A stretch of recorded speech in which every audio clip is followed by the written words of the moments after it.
తాకట్టులో ఉన్న బంగారాన్ని విడిపించి ఆ రోజు ఆన్లైన్ ధరకే కొంటుంది కొమ్మూరి గోల్డ్.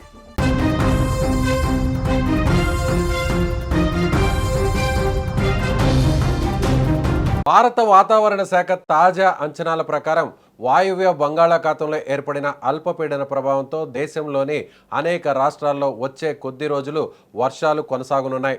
ముఖ్యంగా ఒడిశా, ఛత్తీస్గఢ్, మధ్యప్రదేశ్, జార్ఖండ్, ఉత్తరప్రదేశ్ వంటి రాష్ట్రాల్లో భారీ నుంచి అతి భారీ వర్షాలు కురిసే అవకాశం ఉందని ఐఎండీ హెచ్చరించింది.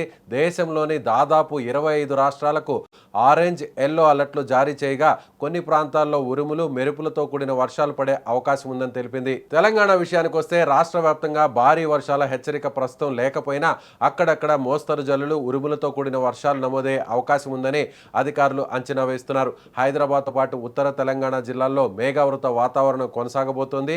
ప్రస్తుతం తెలంగాణకు ప్రత్యేకంగా ఎలాంటి రెడ్ లేదా ఆరెంజ్ అలర్ట్లు లేవని ఐఎండీ తాజా బులెటిన్లో పేర్కొంది. హైదరాబాద్ నగరంలో రాబోయే 2-3 రోజులు వాతావరణం చల్లగా ఉండే అవకాశం ఉందని, ఉదయం సాయంత్రం వేళల్లో మేఘాలు కమ్ముకోవడం, కొన్ని ప్రాంతాల్లో తేలికపాటి నుంచి మోస్తరు వర్షాలు కురవడం జరిగే అవకాశం ఉందని వాతావరణ శాఖ అంచనా వేస్తుంది.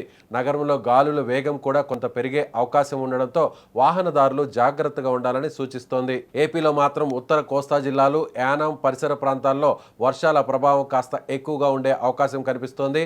బంగాళాఖాతంలో ఏర్పడిన అల్పపీడనం కారణంగా ఉత్తరాంధ్రలో కొన్ని చోట్ల భారీ వర్షాలు పడే అవకాశం ఉందని ఐఎండీ పేర్కొంది. సముద్ర తీర ప్రాంత ప్రజలు, మత్స్యకారులు వాతావరణ శాఖ హెచ్చరికలను ఎప్పటికప్పుడు గమనించాలని అధికారులు సూచిస్తున్నారు. మొత్తంగా చూసుకుంటే తెలంగాణలో మోస్తరు వర్షాలు, ఏపీలో కొన్ని ప్రాంతాల్లో భారీ వర్షాలు నమోదయ్యే అవకాశం ఉండడంతో ప్రజలు అప్రమత్తంగా ఉండడం మంచిదని నిపుణులు చెబుతున్నారు.